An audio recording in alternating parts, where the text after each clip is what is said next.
Hey, Laura. Hello, Mitch. All right. So I want to thank Derek there with Perfect LO for sponsoring us. We're going to bring in Laura and Jackie. Morning, Jackie. Good morning. All right. So just wanted to kind of get things going here with you a little early and, talk to Laura and yourself. So what are you looking forward to the most, Jackie, as a speaker? Well, I always love the opportunity to speak because I genuinely want to help people. And so having the platform to be able to deliver, content of value that I know will help people is a real blessing for me. Awesome. All right. Well, I know we are missing out on one of our speakers due to illness, so we're going to kind of, move things around a little bit and, get into what Jackie has to talk about a little bit sooner. But Laura, how's things going in your mind so far? I think that roundtable was absolutely powerful. I loved hearing the different perspective from these leading ladies. I think they have valuable information to share. And before we let Jackie get started, and we're all on the edge of our seats here, Jackie, to hear everything you have to offer. But I want to dive in a little bit more as to what Jackie was saying as to why she started this. I mean, I think as an industry, we really don't speak openly enough about this systemic problem that we have. And Jackie, kind of told the story as to how she got to this new venture. As a society, if you really look at it, right? So go back to the early 2000s. In the early 2000s, people were coming into the mortgage industry in droves. I mean, literally, and if you actually ask some of the people, I've heard stories like, I was a bank teller and this guy used to come in with these really large checks. And I would say, what do you do for a living? And they would say, I work in the mortgage business. And the next thing you know, people were telling all their friends, and all these recent college graduates and all these people in their 20s were coming into the industry just one after another. Well, then a crash happened. Then you came into 2007, 2008, and you had people that only came into it for that reason leave. All of a sudden they left. Or when licensing came in, they said, oh, nah, too hard. I don't want to have to take a test. I don't want to have to deal with compliance. I'm going to leave. And you also had a period of time when the kids that were like in high school or college that witnessed that meltdown, they didn't want anything to do with our industry. So you were not getting those 25-year-olds coming into the industry because they were deathly afraid of what was going on. Okay, so now you fast forward. First off, kudos to, obviously we know AIM brought a lot of younger talent in, which was fantastic. And that was the start of where you started to see the turn of some younger people coming in. But time and time again, we are not taking enough effort in our industry to actually bring these ops people in, because it's easy to say, oh, if you're an originator, you have the ability to earn X. Yeah. But there's so many other roles and so many great opportunities for people to come in, whether they want to work in accounting, whether it's secondary, whether it's marketing, whether it's our industry is foundationally on technology. All of us have to be in tech right now, right? Look at what Derek just showed us. We have to understand what is the best tools that we can provide to our teams to make sure that we're leading edge. And Skylar mentioned it. Skylar said, I communicate with my clients the way they want to. Well, how is that? Is it a text message? Is it an email? Is it a phone call? How is it? How do they want to communicate? Well, we better be able to communicate in that way. It's the same thing for what Jackie's doing. We can't just bring people into our industry. We have to actually communicate with our teams the way they want to be managed, the way they want to come into our industry. You know why people didn't come into our industry? because they look at us as a bunch of old people, and nobody wants to come into an industry with a bunch of old people listening to their parents. No one wants that. They want to go into the sexy industries where they have ping pong tables and they have free lunch on Friday and they get to use the latest and greatest technology. Right. That's what they want. So Jackie has figured out, right? Kudos to you. I can't wait to hear how she's going to approach this, because how we teach them, how we communicate with them, how we manage them, it's not just teaching them how to do the loan. That part's probably the easiest part. It's creating the culture. It's understanding how to manage them, to show them there's a path. You know, it's not just because you start as an LOA, maybe you don't want to always be an LOA, or maybe you do. Understanding how to work with them to put them on whatever path they want to be on. And so can't wait to hear more about it, Jackie.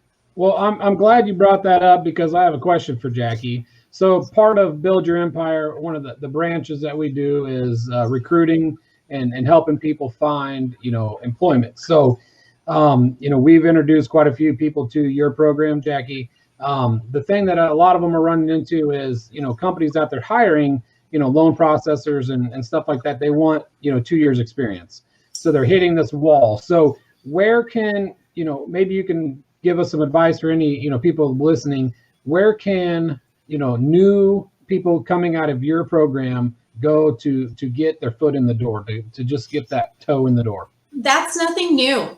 Okay. So first of all, that's nothing new, and it's not new for our industry. And I think it's one of the barriers that makes people really apprehensive to pursue this industry, because the people at the top value experience. But like Laura said, teaching somebody how to do the loan, that's the easy part. That's the easy part. You can teach somebody how to do the loan. You can teach soft skills, but it's a much bigger investment.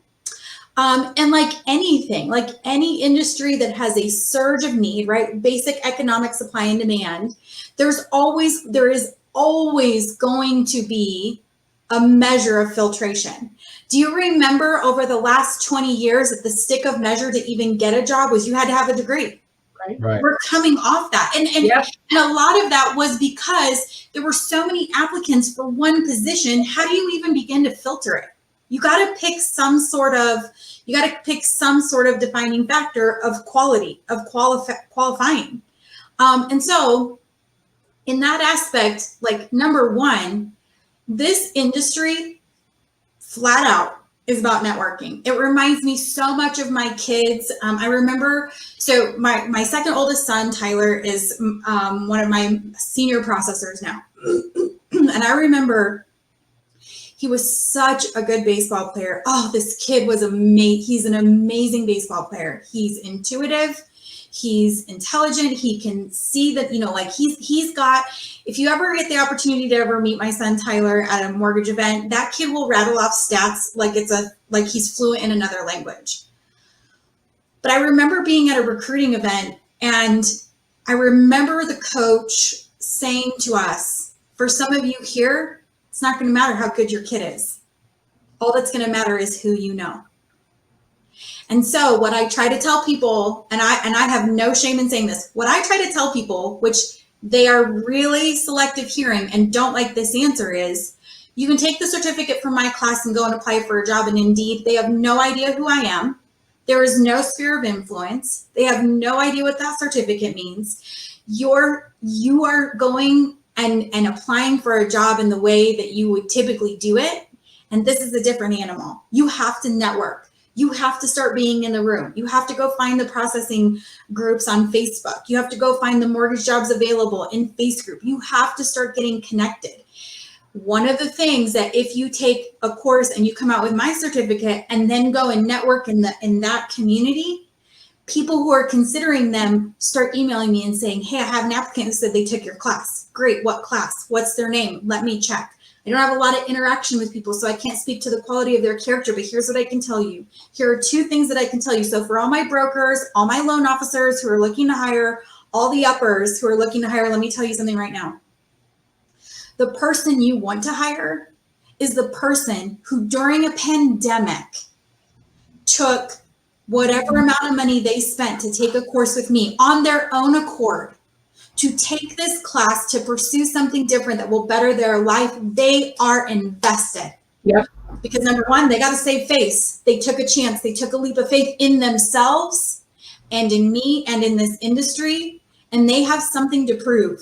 That is absolutely the person you want to hire. And they executed, Jackie. They do. They took action. Yes. They didn't, that is exactly the person, the team member that you want on your team. And part of it is, I need to, what I'm realizing and what I'm trying to do and using platforms like this to do, and to expand on the question Mitch asked, is we, as the people in positions to hire the operations staff, and part of what I'm going to talk about today is we have to flip the script a little bit. You want something different, you want to grow in a different way, then you got to show up first. You got to be willing to do something outside the box. And maybe hiring somebody you don't know or hiring somebody remote it freaks you out because you're going to lose control. You can't micromanage. You can't see everything that they're doing. But when we create environments like that, like I was speaking to an education specialist and we were talking about like how restricted education becomes, and teachers can't even use their talents and their skill sets to teach these kids because they're so bound by the requirements that the school districts and the testing give them, that they can't even fulfill through their gifts to teach these children in ways that if they were allowed to would just exponentially create different results. So we have to be willing to do that as well. You guys, you heard Laura say it, you will hear me say it. And if you listen, you will hear some really big people at the top saying the tides are turning, times are changing. And if you're one of those people right now, no, this is not to shame or anything on anybody. If you're one of those people right now who has messaged me or is like, I need a processor, I need this, because you didn't listen back in March. And it's funny because somebody retagged a video from March saying you need to hire now and was like, hey, remember this? I'm telling you, this event is put on to tell you, to help prepare you to create the foundation you need for longevity, for the next 2, 3, 5 years. And if you're not willing to hear this and you're not willing to take these changes, then don't expect something different than what you're doing right now. Yeah, and Jackie, another point to that, it's not just hiring team members, right? That's one part. Yes, we have a shortage, and that is one part. It's hiring team members that are going to think for that 2030 borrower. Because if you keep having the same people that can only be within this box, right, they're going to struggle when that tide comes and the box opens up. They're going to struggle when that change comes. And that's the other component that you're teaching them. I kid all the time in my training that I am not a tech person, because I'm not. I'm really smart. I could figure it out. I'm more of a user interface. How do we use it, right? There are other people who say, hey, when you do this, it's going to send a signal, it's going to come back. And they're the tech people. And I'm just like, I want the user interface. Why in this environment that basically COVID has exacerbated our push for technology, which we've needed in our industry. Listen, when I went to Wells Fargo in 2012, they were still operating on DOS. If you don't know what DOS is, it's electronic Etch-a-Sketch, okay? Still in 2012, right? So, I mean, this is not channel specific. This isn't about retail, broker, right? So why would we not load our businesses with the generation that knows this and only this? Why would we not do that? That's transferable skill sets. So let me tell you what we do with our team. When we implement something new, a new technology, or we want to expand the way we're using something, we initially give a launch. We let the team in it for 72 hours. And then we come back for a meeting and we say, okay, goods, bads, uglies, needs. And we let them tell us. And then we go and figure out how do we do that in the tech part of it? But I'm not, when we do, and a lot of it is in the forest, in the actions, I can't communicate with the borrower like this. The oldest person that worked, well, I just hired a new person. So outside of the new person I just hired, the oldest person that works for me is 23 years old. And they're killing it. And it makes total sense. And they should be. and you need them. Yeah. You need that perspective because we can't see it from that perspective. And that's why your team needs to be very diverse, to be able to have different perspectives so that we can all learn from it. So don't think what you got you here is going to get you there. Right. And I'll say this, I've always been in sales my whole life, and I got hired at a new job, and I was sitting down with the owner, and I was like, how do you typically hire? This is something that people need to think of, now in this industry. You have to do something different, to make a difference. So, he told me, I go to lunch. I said, what do you mean you go to lunch? He said, I go to the local bars, I eat lunch. He said, when the waitresses come over, I chat with them. He said, I learn about them. I learn what makes, what drives them. That's where I hire most of my people. I'm like, you hire waitresses? And he's like, absolutely. He's like, I find the ones that are, driven, the ones with great customer service skills, the ones that have 2 kids at home and are a single mother that have a drive. And he said, I offer them a job. And I'm like, well, they don't have any experience in, what you're doing. He's like, I'll train them, So the idea is you have to step outside the box and you have to do things differently, especially right now. And, back to my point that, with these people that are taking Jackie's training, they're invested. They've done the first step. Now people in the industry can just give them an opportunity to get their foot in the door. Hopefully they can show, what they're made of. Yeah. During the housing crisis, I couldn't keep a job in mortgage. I mean, as fast as I've mentioned this story a few times, as fast as I got a job, I was laid off. I remember, doing an interview at Option One Mortgage. The VP of that branch had actually worked with the VP of the company I was leaving. They had talked about me.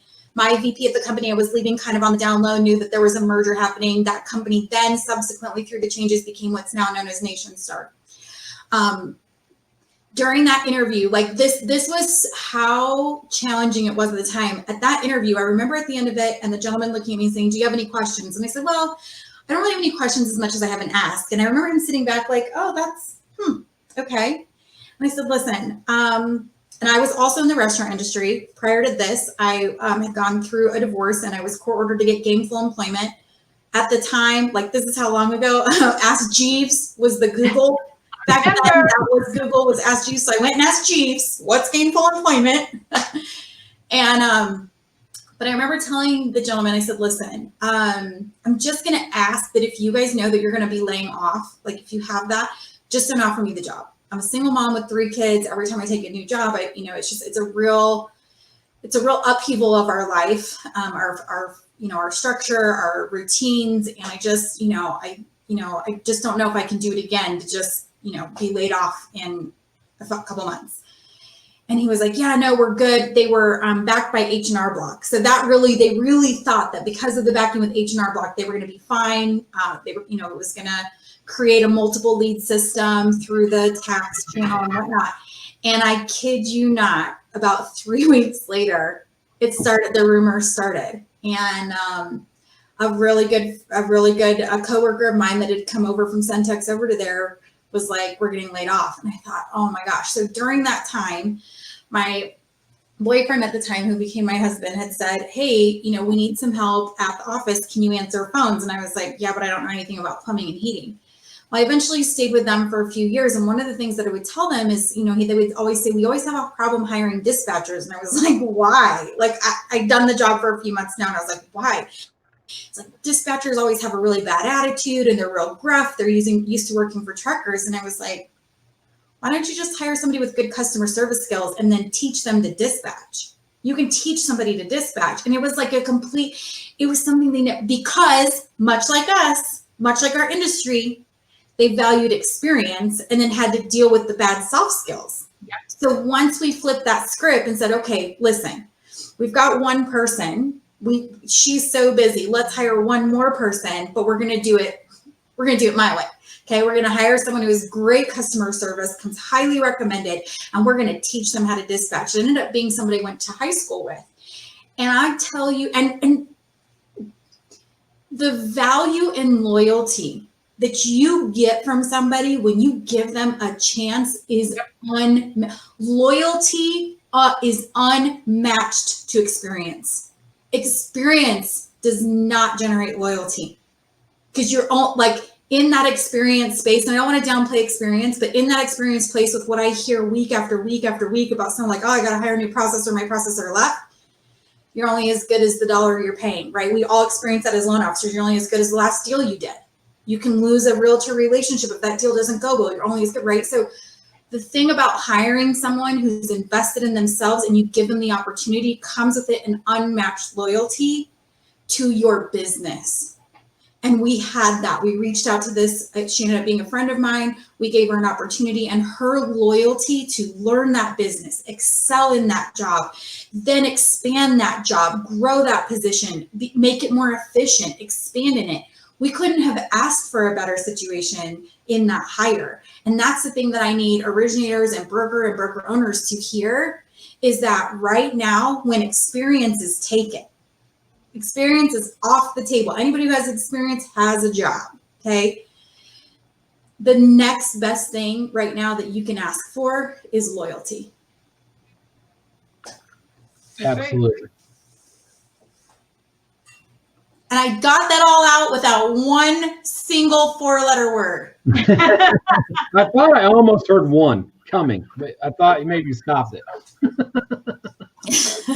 All right. Well, I'll tell you what, we are going to turn it over to you so that you can, do your thing on your own, and Laura and I will step back and let you do your thing and keep it as clean as you can.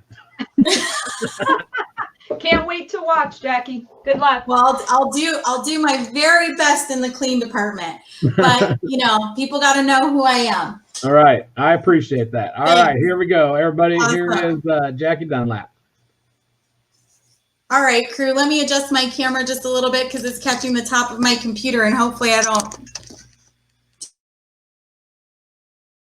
disconnect the whole thing. Okay, so one of the things that I experienced, and I just want to share with you a little bit of my journey of how we got here, is that for the training, I, like many of you, when I got into the industry, so my journey might be a little bit different than many of yours. I was a processor.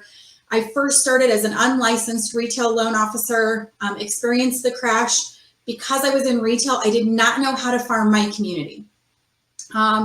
Nor was I willing to learn because I was super insecure. Everybody in my town knew me as the teen mom, the girl who had her kid at 17. In my mind, no one was going to listen to me about how they should consider doing their home financing. So when I got back into broker, I did processing for a long time. And I told myself, like, oh, I'll just do, when I get my license, I'll just do loans for my friends and family. Because at this point, I had discovered what I was doing as a retail loan officer.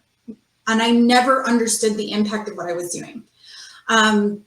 We did subprime loans. And so I understood, how what we were doing was, at the time was really, I would think best be described as equity stripping. Now, with the amount of points that were being charged, there really wasn't any compliance around pricing and points and things like that. And so I thought, I want to protect my friends and family so they don't run into someone like me who didn't otherwise know any better, because you just do what the retail offices tell you to do at the time before there was compliance. So that's just my journey, okay? My journey of what I experienced. And so when I started to see this turn of doing more origination business than processing, I decided that I would put my processing business aside. I was a very good processor. I was sought after by a number of loan officers. Even as they moved from different brokerages, they continued to want me to process their loans.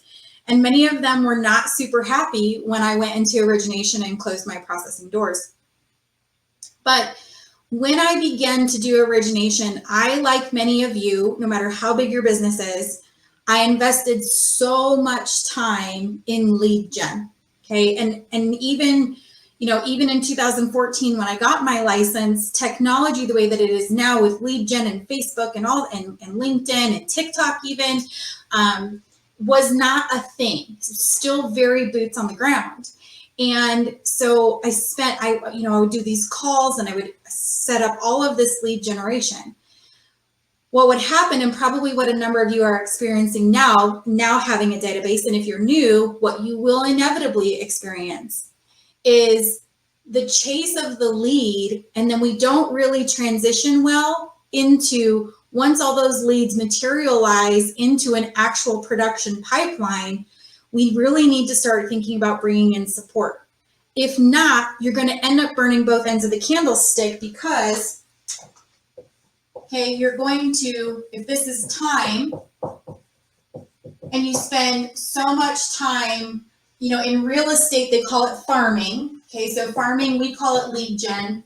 Okay, farming, where if you previously did this 4 to 6 hours a day, lead gen and farming, okay, and then this starts producing, and now you have results,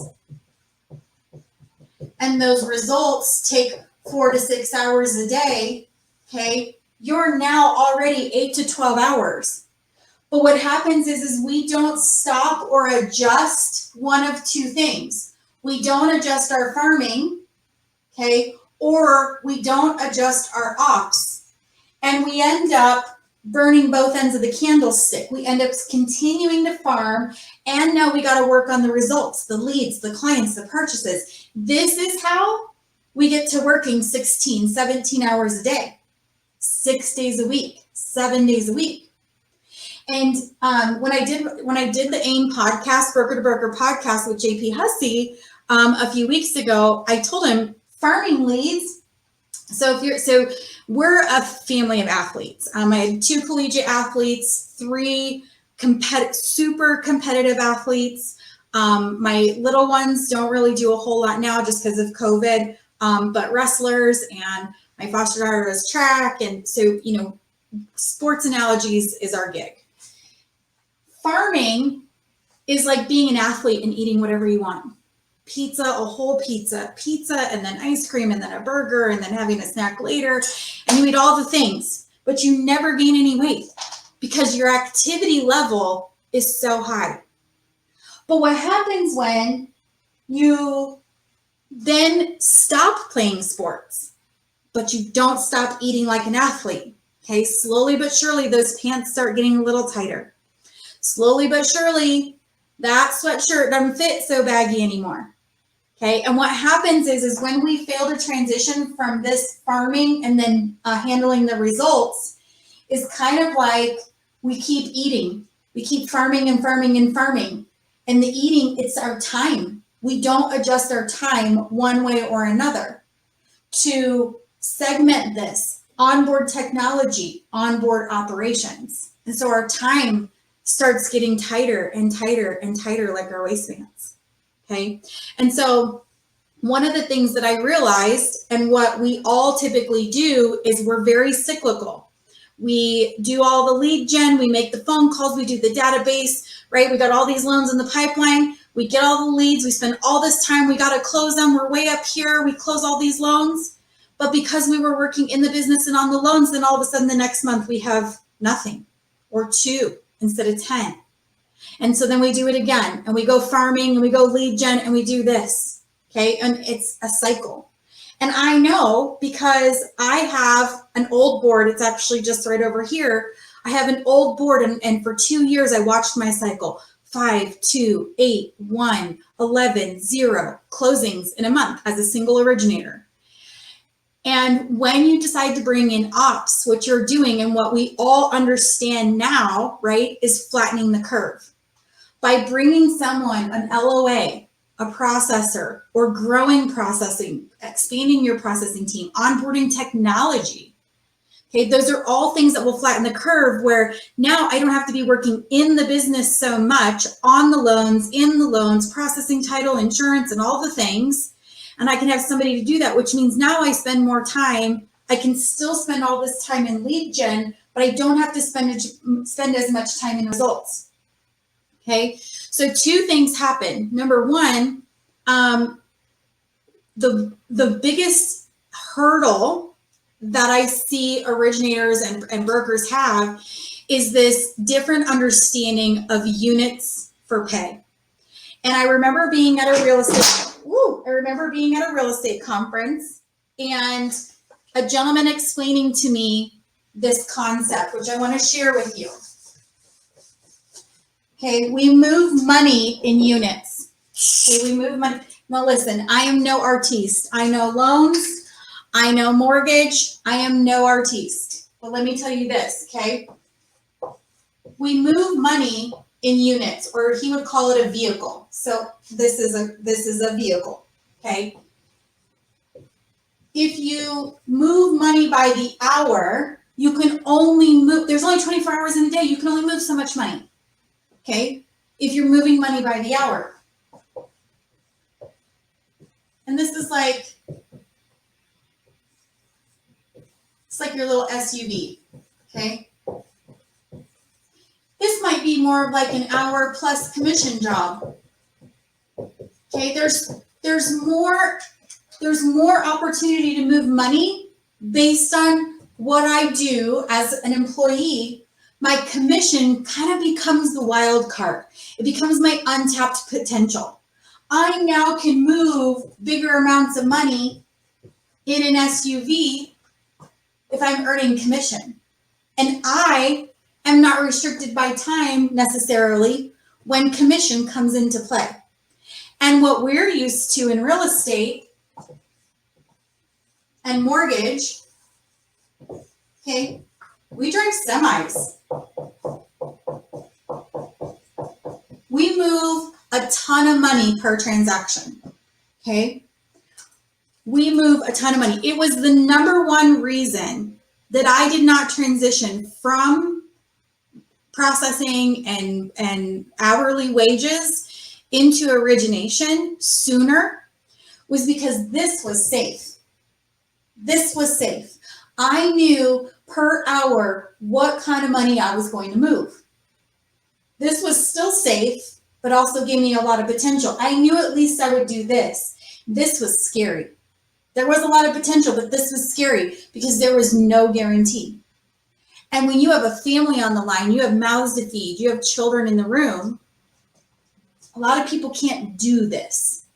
Even though those of us that have made that leap absolutely know.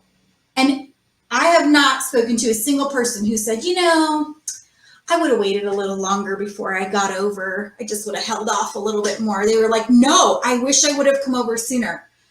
I knew that this potential was here, but I couldn't rectify in my mind how to get from this guarantee into this potential and be safe, protect my family, feed myself, put a roof over my head.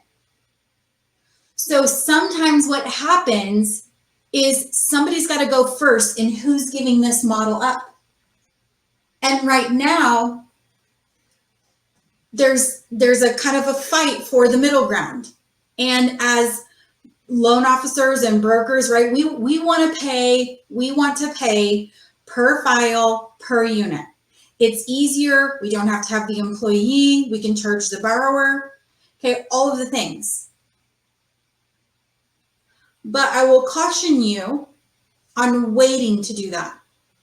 And I was teaching a processing course, and a newer broker owner was in there, and he says, but why do you not subcontract your processing? And I said, because I want it done my way. I want my files worked on when I want them worked on, in the way that I want them worked on. If I subscribe to a subcontract processor, you guys, I don't get to tell them how to do my loan. I am subscribing to their process. And there's this really big mind shift that all of a sudden, if I pay a service, that all of a sudden, and I have seen emails where loan officers and brokers have said things like, you work for me. Careful, because you may have just created an employment contract and you might be on the hook for employment anyway. Because subcontract rules and requirements in regards to labor are very clear about what you can and cannot require. So, in order to have it done my way, in order to have more control over my pipeline, which also affects customer service, which also affects how much time can I spend in farming as an originator, I'm taking the leap to bring my people on W-2 and give them this and some of this, even though what I want to do is pay them per file. but they don't understand the potential yet. They haven't been here. They don't understand this yet. So at my company, I bring them in slow and easy, and I give them this. And then we upgrade their car. And eventually we want them to be here. But I will tell you that the loyalty that is created by giving people opportunities, especially right now in a pandemic, especially right now where people's worlds were rocked by stay at home, non-essential employment being closed down. And listen, Mitch just said, right? People go, they talk with the servers. That's my background. Okay. Working in the restaurant industry is my background. It was the first industry where I was a corporate trainer for more than one company. Okay. I was very successful in the restaurant industry. Big brand name, actually suffered during COVID and closed down all of their locations. I believe closed down all of their locations in Colorado. The skill set that those people from that industry bring are so invaluable. Think about it. When you go to a restaurant, how long does a server have to satisfy if you have an ask or a want? How long does your server have to fix a mistake before the experience turns sour? How often, and you know this when you're sitting at a table, you know a server can bother you too much. You just asked me 90 seconds ago, I'm doing great. I still haven't finished the bite of food in my mouth since the last time you were here. But thank you. Thank you for checking on me again in 75.2 seconds. You also know that the server that never comes and you're like, little thirsty for, a little while now, or when your meal comes out without the dressing or the sauce. Okay. How long before that affects your experience as a whole? Those are the people you want in your business. Those are the people that you want to care for your customers. You can teach them how to do mortgage. Well, I can teach them how to do mortgage. No, you can. Okay. So what happened for me is I was caught in the cycle. And I decided one month when I was drinking I don't drink Red Bull. So when I was drinking a Monster at dinner, because I knew I was going to be pulling an all-nighter, and I would tell my husband at the time, I would say, hey, listen, I am going to be, I got to work late tonight. It's probably going to be a midnight, 1 a.m. night. And he'd always be like, okay, like do what you got to do. Right. Drinking my Monster at dinner, staying up, and you all know, you crazies, you know that 11 to 1 o'clock hour, you can get so much done in that 11 to 1 o'clock hour. PM, not AM, okay? And I remember one month being like, I can't do this. It was summertime, and my babies were growing up in front of my eyes, and I was like, I can't do this anymore. So I was like, I'm gonna hire. And so I did. And I thought she can sit right next to me and she can do all the things. She had a little bit of experience working in title. And then about the third weekend, when she asked me for the 6th time the same question, I was done. I was like, this isn't going to work. You're not retaining it. Like, I can't. It's more work for me to have you here than to just do it myself. And about 8 months later, I was in the exact same position.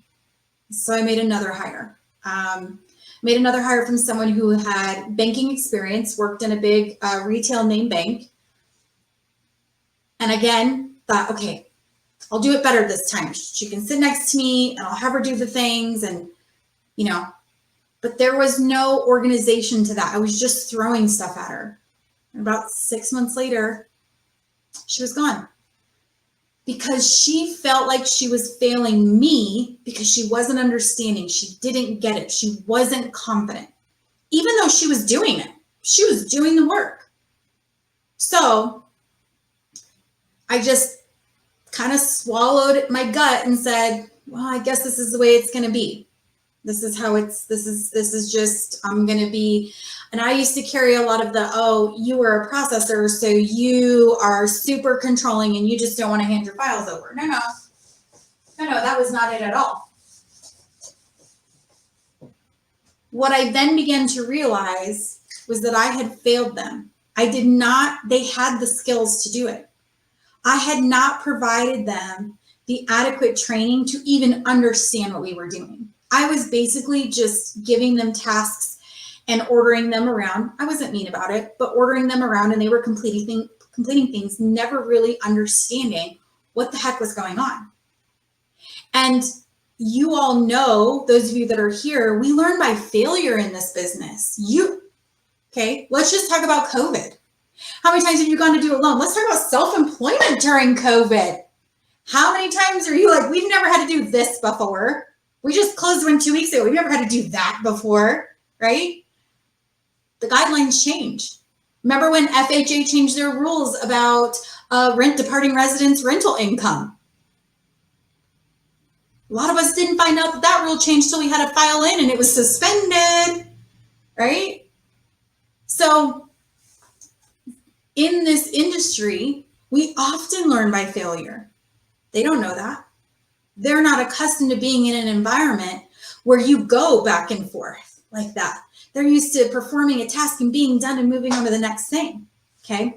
So what I eventually did was really broke down the process into a few stages that no matter what channel you're in, no matter what kind of company, whether you're direct lending, broker, correspondent, retail, it doesn't matter. We all talk about loans the same way, okay? We have application. The loan at some point has to be registered, has to be submitted. It's going to go to underwriting. I add these arrows here because we go back and forth with underwriting until we get to closing. Okay. When we're talking amongst ourselves as industry professionals, if we were to talk about our pipeline, loan status, what's going on, we would talk about any number of these 5 components. It would describe, if I said to you, yeah, I got like 50 files in submission, you would know exactly what I'm talking about. The processors didn't. The people that I hired didn't understand that. Okay. What we talk about, if you're in this ebb and flow, right, which a lot of us are, we're pulling, we're single originator processors, we're smaller brokerages, or we're brokerages where we typically run with 2 or 3 processors, and everybody is burning both ends of the candlestick. Everybody is 17, 18, hours or Saturdays and Sundays just to get through what's in there. Okay. So what I talk about with people is each one of these can be like a funnel. And so that does not look like a funnel. I don't really, it looks like anyway, that's a funnel. And when I began to realize that I was on the brink of needing more operational staff, whether that was an LOA, a communications person, thank you, Jessica Ehler, another processor, a junior processor, did I need an admin assistant? Me. Did I need somebody to help handle my schedule and book all of the things for me? Okay. I began to get these familiar feelings. It's kind of like dating, when you're like dating somebody and things are going great, and then all of a sudden you're like, oh, red flag. I get that red flag. I know that red flag. That's my red flag. Okay. So I started having the same red flags that I had had for years. And I knew I was going to get to that point. I knew I was coming up on that point where I was going to be drinking monsters at dinner again. Okay. Where I was going to be drinking monsters at dinner again so that I could pull until 12 or 1 o'clock in the morning. And y'all, if you don't know this about me, okay, if you don't know this about me, let me just hijack this conversation for 1 second. I have all the children. Okay. I have 6 biological children, and then I've had a bonus daughter for 3 years. I have 3 biological children that are all out of the house, which means that during COVID and online schooling and self-employing and training, I've had 4 children at home. Okay. So let me tell you, the very, very last thing I was interested in doing was another season of working 7 days a week until 10, 11, 12 o'clock at night and getting up at 4 or 5 o'clock in the morning, because I do, in order to take care of my babies. I just wasn't going to do it again. And when I went to Fuse, when I went to AIM Fuse 2019 in Las Vegas, my only intention was to sit in the room and be a good student and listen to what people were telling me I needed to do. Because you know what? In November of 2019, I was coming off of a really bad processing hire. I had taken a really bad ding to my reputation because of a referral from another broker that did not get handled well, fired my processor, one of my processors over it, and I was in the dumps. For the second year, I was thinking, maybe I made a mistake. Like maybe this isn't, I'm not doing this right. I, as a broker owner, an originator, and trying to do all these things, was like, maybe I'm not meant out, maybe I'm not cut out for this. So the only thing that I thought to myself is I'm going to go sit in the room and I'm going to go ask the people who are doing the things and say, how are you doing that? What are you doing? What are you doing? What tech are you using? How do you get from here to here? What's your bridge? What's your technology? Okay. So what I was faced with at this point was so for example, we had a lot of loans that we could not get submitted. We had a lot of applications. They were all registered. We were either waiting on docs from the client, but we were really having a hard time circling around back to submission. Okay. Submission became my bottleneck. And wherever your bottleneck is, it's like, that is where you're taking water on in your boat. And what we typically want to do is then go, oh, I got to go get all this water out of my boat. I got to get all the buckets and I got to get, like, we're going to drown. We got to get the water out. But if you don't stop the leak, you're going to be taking water out forever because there's still water coming in. So when I identified, like, holy crap, we have all these files, we have all these loans, and we're not getting them into submission. The ones that we did get into submission, we weren't getting them back in for condition review. Okay, both ways, this was our bottleneck. So when you have a bottleneck, you have to put in reinforcements one step up. You got to stop the water from coming in first, and then you can go shovel the water out. So what we had to do is we had to change during our registration and application process. We had to change this. What was the commonality? Why were we not getting loans submitted? Was it a time thing? Do we need another operations person? Or was it that we were constantly having to go back to the borrower to ask for documents? Part of it was we weren't asking for the right documents. So we altered our list, changed the game, changed the whole game for us. Okay. Once we started getting these better things in, and we did have to pull a couple of late nights to get caught up, right? Once we figured out, okay, from all the files now, we're going to start doing this. At some point for us, okay, so that cleared our bottleneck first. Okay, then because even though I've been doing this 13 years, I still got the mindset like a baby yellow, and I'm farming and I'm generating and I'm social media and people are calling me and they're referring, right? All of a sudden, I'm up here with a bottleneck. This is where everybody, pretty much this is where everybody is right now, right? Like I got more applications in a day than I got time to answer the phone. I don't even know what to do. I have my whiteboard. Before we went on COVID, my whiteboard was stacked all the way over here with all these people I needed to get back to. I had to send them an email. When was I going to get back? And talk about being pulled in all kinds of directions. This was the time that we decided to onboard lead pops, which I had visited the booth in November. I wasn't ready for it yet. By the time Irvine came around in March, I talked with Andrew Pollock and I said, I don't think I'm there yet. And he said, whenever you're ready, we're here. And then I was. And then we instituted the lead pops. So then we had a way to capture this data that I then eventually, because I was losing all the data, I was losing all the requests. I had notepads everywhere with names on it and stickies and follow up with this family and that family. Okay. And then I hired, thank you, Jessica Ehler. Okay. Then I hired a communications specialist. Okay. She's like my admin. When the lead pops comes in, She reaches out to them and says, hey, we got your request for information. Would you like to email? Here's our online link, or you can set a call. Here's Jackie's schedule. Here's the link for her Calendly. You can pick a time. Which one would be best for you?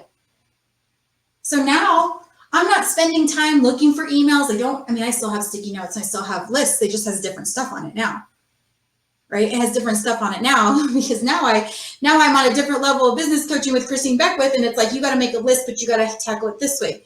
Okay. So now I identified, okay, I have a bottleneck here. I've got all these applications. I couldn't even get them into registration because I couldn't even get through all the applications and I was losing them.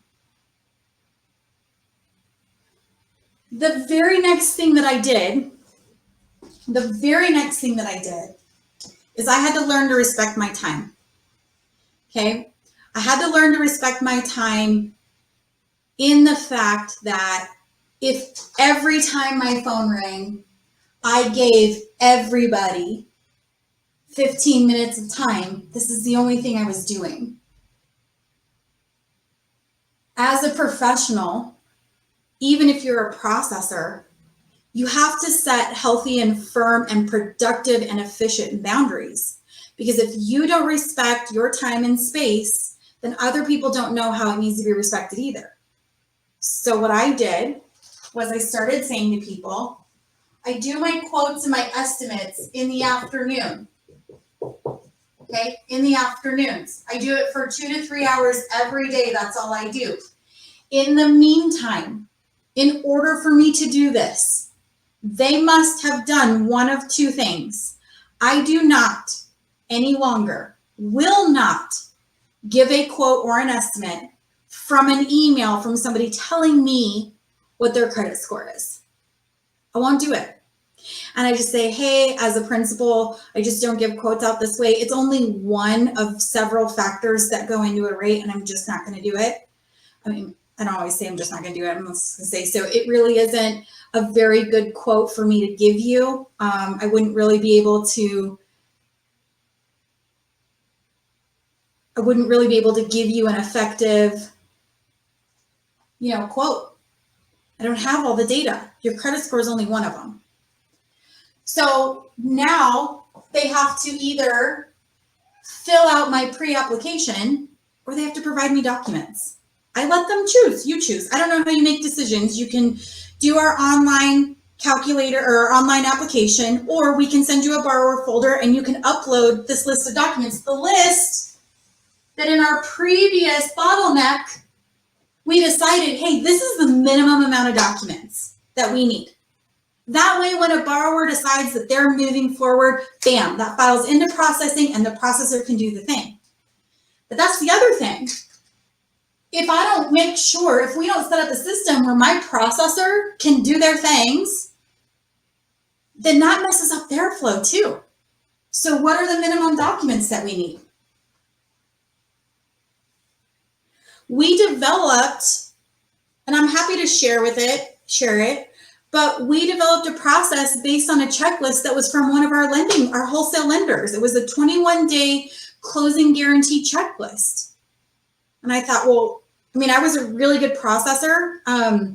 In fact, when UWM was developing and beta testing ease, I was a processor that was beta testing it for them and giving them the feedback before it was going to launch into the broker community. Okay, so my account executive would call me and she'd be like, how come you have so little touches? What are you doing? And so I bring that forward, and this is how we structure our files.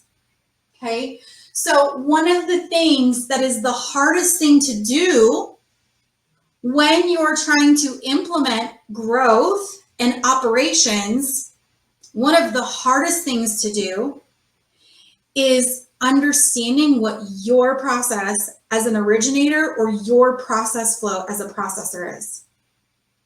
Okay, I take the application, I pull in the credit, I write, going just step by step by step by step by step. So if this is you, and I see your comments, if this is you, what I would encourage you to do, number one, is write this workflow down. App, registration, submission, underwriting. So you have initial, and then you have condition, okay, and closing. The first thing that I would suggest you do is put this together. Where's your bottleneck? Where's your bottleneck? Where, when you look at your pipeline, and listen, maybe you're like me, maybe you don't have a pipeline. Well, I mean, not me now, but like the old me. Maybe you didn't even have a whiteboard like me. Maybe you're like me and you're still at the place where you're still working in a notebook. Fine. Totally fine. But it's time to move. It's time to move into an Excel spreadsheet. It's time to move into a different platform where you can better keep track of this, because the thing that I tell people all the time is the numbers don't lie. You got to know the numbers. And you heard already in the panel, if you didn't get a chance to watch a panel, go back and watch a panel. You already heard. You got to know your numbers intimately. That's a journey I'm on. I've never ran a $20 million, but we've never run a $20 million volume brokerage before. That was where we finished out last year. We're going to double that this year. I've never run a $40 million volume brokerage before. So I don't necessarily know how to do all those things. And so you know what I do? I get in the room. I get in the room with the Skylar Welches. I get in the room with the Melanie Wahlbergs. I get in the room with the people who are consistently doing that and say, how do you do that? What technology are you using? And sometimes some of them are like, yeah, how are you doing that? Right? How are you hiring people? How do you put them in? Let's have virtual coffee. Okay. So the first thing is look at this. Where is your bottleneck? For us initially, we were here. This was our bottleneck, conditions. Well, initially it was submissions, and then we moved into, we would get them out and we couldn't get them back in timely. Okay. The very next thing you do is what is your steps or your flow? Okay. So for example, where is the application taken? Are you doing it verbally? Do you have an online link? If you don't have if you don't have software, you don't have Arrive, you don't have Floify, you don't have Pre-Approve Me app, you could get it, the sponsor, right? But you also have other different options to you. Are you using Blink, which is free? I started as a baby broker. Everything that I built on was free because I didn't have the money. I ended up getting a grant that's like the Spark grant that's coming out through AIM. I did end up getting that. At the time, 60% of my volume was FHA. And so I had to spend a lot of that money getting an office, getting a website, getting an email so that I could get FHA approved. So I wasn't able to utilize a lot of those funds to get technology. Okay. So what's your process? Where are you getting applications? Are you still doing all applications on the phone? Are you utilizing technology? Once you get the app, then what? How are you putting credit in? Okay, where are you running AUS, inside or outside of the lender? Then what are you doing for file management? Okay, how are you submitting? What happens is we get so accustomed to our process that it's not about letting go of the control in order to bring somebody in. It's more about, I don't know how to adjust this process that now basically is autonomic for me. I do it without even thinking about it. There are so many of you in here who are like, I don't know, I just do it.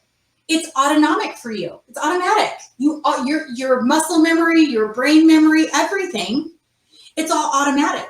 So for you to then process, how do I inject somebody into that is like a total panic attack. But it's like what I tell borrowers all the time when we're talking about buying a house, okay? If they have children, I say, listen, the biggest thing that happens when you have children and we get to this place where we can't imagine it is because we're trying to picture the life that we have right now with this brand new little baby in it. I'm not going to the bar on a Friday and Saturday night with a new little baby. That isn't going to work. I want to be at home. Your finances, a lot of times people think like, oh, we're so tight already. And I say, most of the time though, when people buy a house, they want to be at home in it. They want to cook in their kitchen. They want to do these things. So what's happening is y'all are looking at your current life process flow and trying to interject a brand new little baby into what you're already doing. Instead of saying, hey, maybe I can also put in some technology here where applications are coming in automatically, instead of me having to be on the phone for 30 to 45 minutes with every single one. And then I can do a follow-up call, right? So I'm cutting out some time. If for me, what I did with my processors, okay, is when I had a brand new processor, they would get the file after submission. Myself or somebody else would do all of this, and they would get it from conditional approval through into close. They would only do this part. Why? Why? Especially one that I wanted to be a senior processor, is because you know as well as I do, you gotta learn what conditions and what documentation is. Okay, typically, we start them, they'll do junior stuff, they'll order title and insurance, and then they'll take the file over, but somebody else will register and submit it. Sometimes the loan officer will do that. There's so many ways that you can do it. The thing is you can't try to inject operation staff or operation growth into a process that you're already doing. Okay? You can't do that. And the reason that I use analogies is because we all bring with us a skill set we already have, that we already know. We just don't know how it applies in mortgage. So what we do, and the foundation of what I train on is, I'm going to teach you mortgage, but there's a lot of stuff in here you already know. There's a lot of stuff in here people already, let me tell you something. Let me just tell this. I wasn't going to say this. I wasn't going to say this, but I think we need to have a little bit of an honest conversation here, okay? Let's talk about submitting files. You want to know what you're looking for in experience? This is what you're saying. I need somebody who's experienced. They need to know how to submit files. You're telling me that you can't fathom hiring somebody that isn't experienced. Do you know what submitting a file is? It's uploading pictures to Facebook. Let's get real. Every lender is a different social media platform. Uploading a picture to Facebook is very similar to uploading a picture to Instagram, to uploading a picture or a video to TikTok, uploading a picture to Twitter. Everybody knows how to do that. We're just not uploading pictures to Facebook. We're uploading PDFs to the lender. And the pipeline view, when you log into your lender and you look at the pipeline view, that's like looking at your social media feed and you scroll through there to take in that information. This is what we're saying that we want people to have 2 years of experience for. Come on, how did you learn how to overcome underwriting conditions? You asked your AE, you asked your underwriter, you started getting familiar with the guidebook. We can't teach other people this. We can teach other people that. We can teach other people that. The same things, and so many of us learn because we picked our boots up off, we had to pick ourselves up off the ground by our bootstraps. We don't need to do that with this next flow of people coming in. And what we're doing, okay, is COVID has really pushed forward technology and telecommute. And the challenge with telecommute is that we lose the proximity to our colleagues, right? I grew up in mortgage in a cubicle with 10 other people, typically 6 to 10 other people, and other cubicles of teams, where if I didn't know something, just get up from my little swirly chair and walking over to the next cubicle and be like, hey, Erica, how do you do this? I tell a funny story in my processor training about homeowners insurance. I'm walking over to a guy named Steve and being like, Steve, let me tell you something about retail call centers. If you see brokers talking things about like, yeah, I looked him up on LinkedIn and 2 weeks ago, he was working on sprinklers. True thing in call centers. They do get a lot of training though, but okay. I walked over to Steve and I was like, hey, Steve, what was the company on your last EOI? Because y'all, I had no idea what I was asking. And he was like, Jackie, you close a lot of loans here at the Wells Fargo. How do you not know what EOI is? And I'm like, I know what EOI is. I just want to know what company it is. I want to know what and he's like, Jackie, it's evidence of insurance. I'm like, oh, HOI, Steve. HOI, hazard homeowners insurance. And just realizing that in this place of feeling like I don't know, it's ridiculous.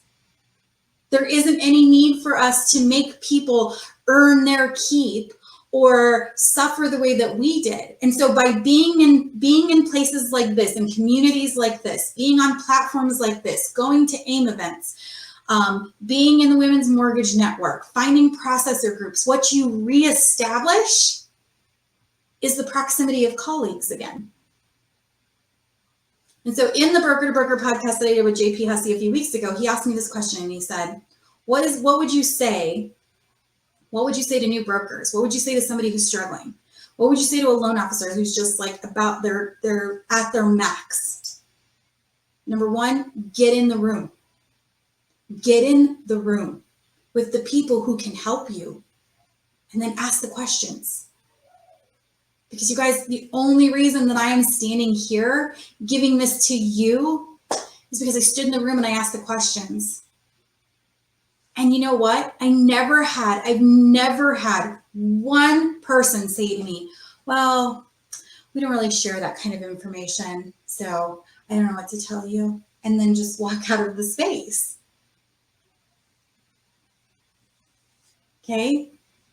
We're all here to help. And everything that I teach in the way that I teach it and the how that I teach it is born on the back of the immense amount of failures that I've had. So when people say your training's amazing, when people say, oh my gosh, this works, when people come back and say, hey, I really need this, I know. It's what I needed. It's what I needed as a loan officer, hiring ops staff. It's what I needed as a broker owner when I was growing. It was what I needed when I called in a business coach and said, Christine, I don't feel like I'm starting to feel like a fraud. I don't think I know what I'm doing. I need some help. You know, I asked the people, some people you got to pony up the money for, worth every single penny. You guys, I remember 2018, I started my brokerage. I got my name registered with the state in November of 2016. And I said to myself, I'm a clean slate. I didn't close anything for 45 days. I held my breath, did not do a single loan. Opened my doors January 1, 2017, clean slate. Let me tell you why I intimately understand this idea of being a baby loan officer and farming.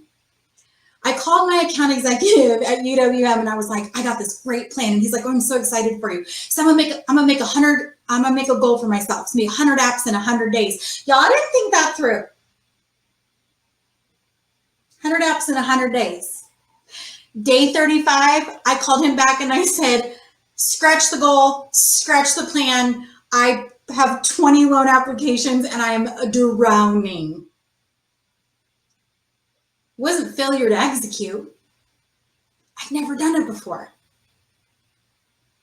And maybe the better thing for me to have done at that point would have been to talk to somebody else and say, hey, how do you grow strategically? How do I, not overburden myself? Hey, what's a good number of applications to take in a day to result in a pipeline you can handle as a single originating processor? Okay. Because then I was still trying to meet my goal of 100 apps in 100 days, but then I had all these loan applications I had to do, and I was doing it myself. So I know that it works, you guys, because I'm no different than you. I tell my clients, they're like, oh my gosh, you explain this in a way I understand. I'm just an average, everyday person who happens to do mortgage. I know I don't want my credit pulled when I'm trying to decide if I want to buy a car or not. I just want the information, but it's a catch-22. Like, I know you need my credit to give me the, I get it. I get you because I am you and you're me. And I now have, so 2017 was just me.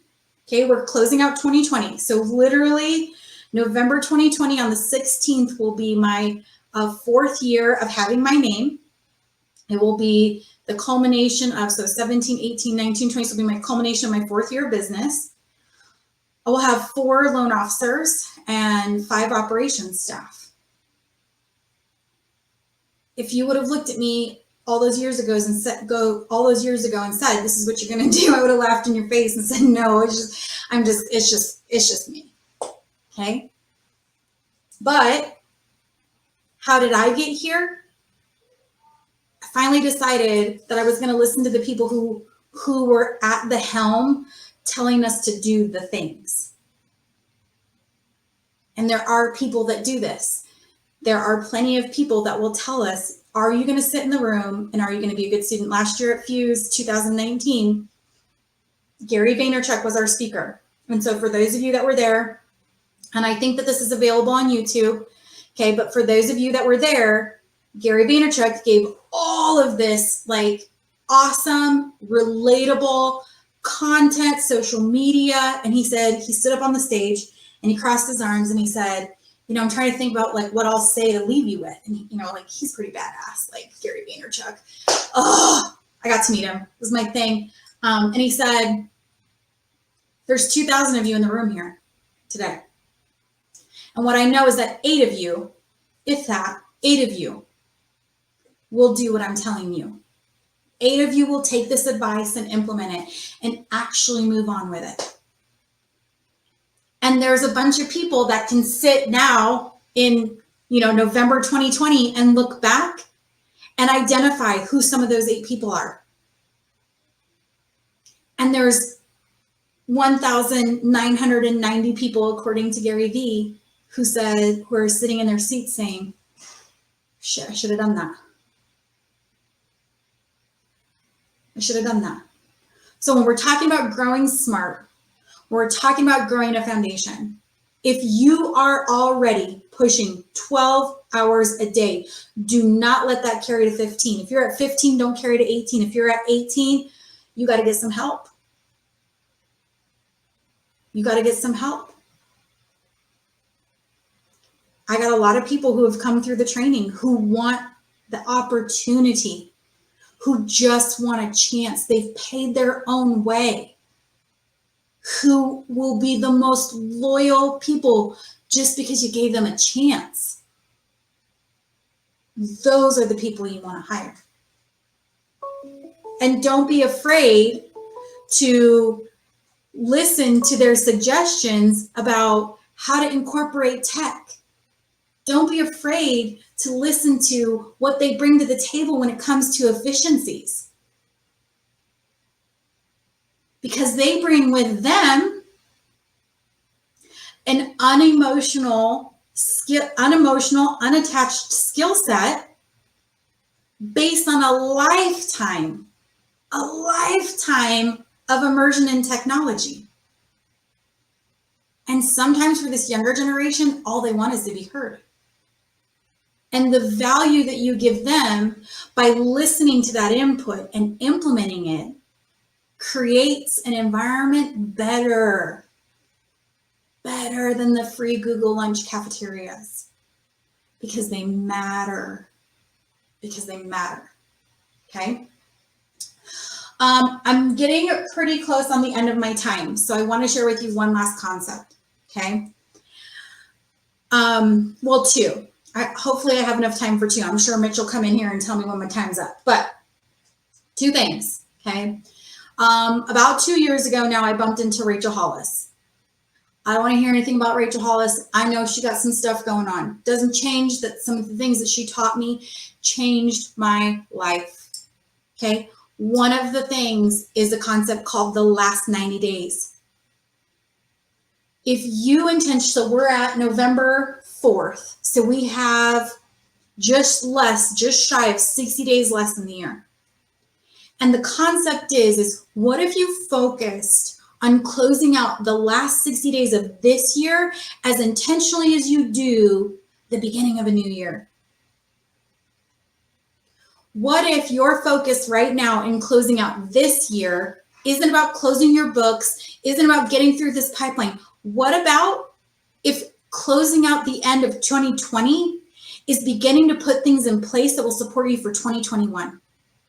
What does that look like for you? For me, I just hired another processor. For me, we're revamping our lead pops. For me, we're expanding on checks and balances in our processor tracking system. I use Trello. For me, in the training, we're changing some things up for 2021 to continue to support the people that want to be in this industry. Okay, so intentionally focus on what are you going to do for the next 60 days. It's not my advice. It's not mine. That's the thing. It's Anthony Costa's advice. It's Matt Ishbia's advice. It's Rachel Hollis's advice. I'm just telling it to you and how it pertains to what we do. Okay. The second thing, and I've shared this before on social media. I love this concept. I love it, love it, love it.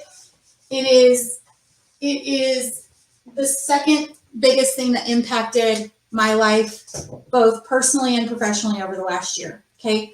There is a YouTube video with Ed Milet.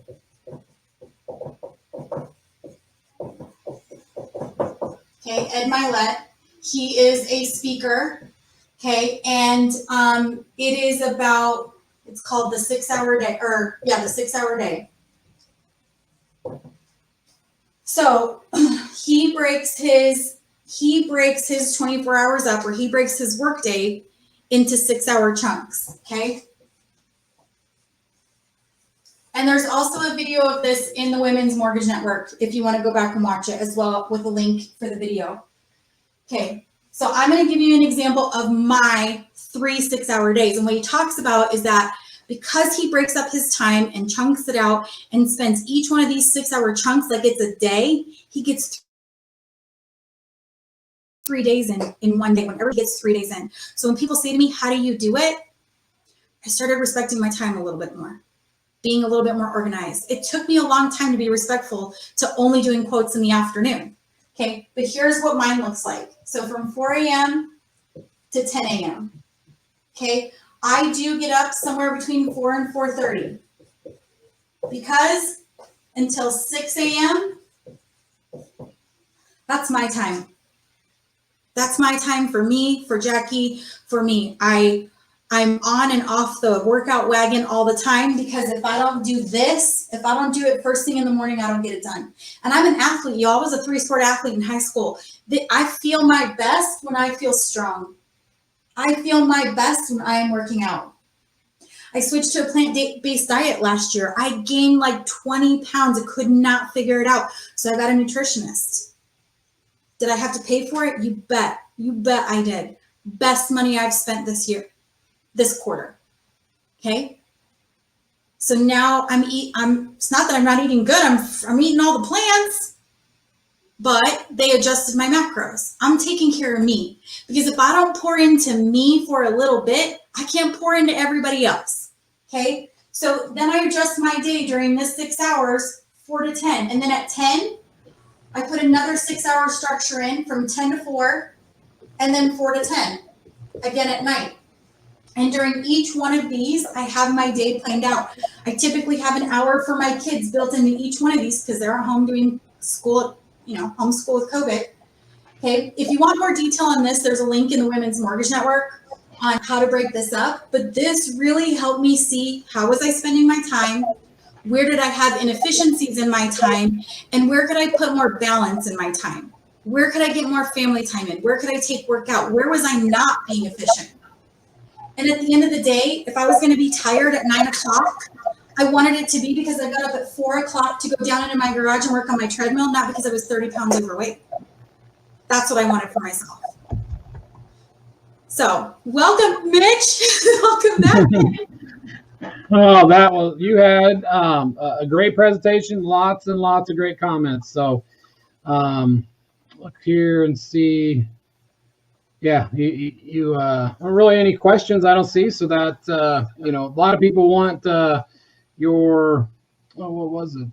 It's a 21-day checklist. Yes. Yeah. A lot of people would like to have a copy of that. So if you can figure out where to drop that, Yep. share with the people, that'd be awesome. So I want to thank you. I know you have a lot going on in your life and, in your business, and I appreciate you, accepting my request to join us, at this event. I think it's important to, give, not only, ladies a platform like this, but also, an opportunity for other, people to join in and listen and learn, from the best. So, I want to thank you for joining us. I'm going to bring in our next sponsor that helps, make this happen. So thank you very much, Jackie. Thanks for having me, Mitch. Yep. Have a good day. All right, everybody. Bringing in the next sponsor here. It is Paradise Mortgage Brokers. And looks like we have Vaughn. So give me 1 second here. Good morning, Vaughn. How's it going? Or afternoon, I guess it is out there in Philadelphia. Yep. All right, man. Well, I'll step aside. Got you 5 minutes here to talk about what you and Michelle have going on at Paradise, and let the people know. Okay. All right, appreciate it. All right. Hey, I'm Vaughn Ross, Paradise Mortgage. It's out here in Philadelphia. We've just been growing like crazy. We're now licensed in Michigan, Pennsylvania, Louisiana. Are just a smooth old machine lately. So we plan on expanding to Mississippi in the very near future. We got California, Georgia, Florida, and Texas are on our should probably have by the first quarter of 2021. But everything, I don't even know what all I'm supposed to be saying. Like, I mean, you have any questions or anything? Well, I've been watching you and Michelle's growth, as a company, Paradise. It's awesome to see. Michelle has always been, a giver in this business, in this industry. Definitely. And, I think it's, like they say, those who give receive the greatest reward. So, she's definitely doing a great job with your help and, expanding across the country. I know she's got brokers in right now, Michigan, Louisiana, you guys in Philadelphia. Where else are you guys at right now? It's just Pennsylvania and actually we have New Jersey and Mississippi should be like within the month. So, and how many brokers are on your team now? I believe we have 6, if I'm not mistaken. Awesome. We just took on a new one maybe about 4 or 5 days ago, and then we have one more that's supposed to be starting within like the week. So, exciting things are happening. Yeah, it's a time for growth, like people have been saying. It's time to hire. Been hire for months now. So it's somewhat of a slow process, just because you don't want to hire on too many people at one time, and then you want to like be able to make sure everybody's trained properly. But we've gotten to the point where we have our employees training our other employees, and then over time we'll just have more employees training more employees, and then it's just been a bit smooth operating machine lately, well oiled. Yeah, absolutely. And like I said, it's been fun to watch your guys' growth and expansion, and you've been bringing in the right people, to make that happen. And that's the important part, is you got to keep the chemistry, you got to keep the atmosphere going, and you bring in the right people to do that and make that happen. We 100% have that right now. I praise them every morning. I'm like, y'all are rock stars. I get up 5, 6 o'clock in the morning. I'm already like doing the teams group message saying y'all are all rock stars, and good things are happening.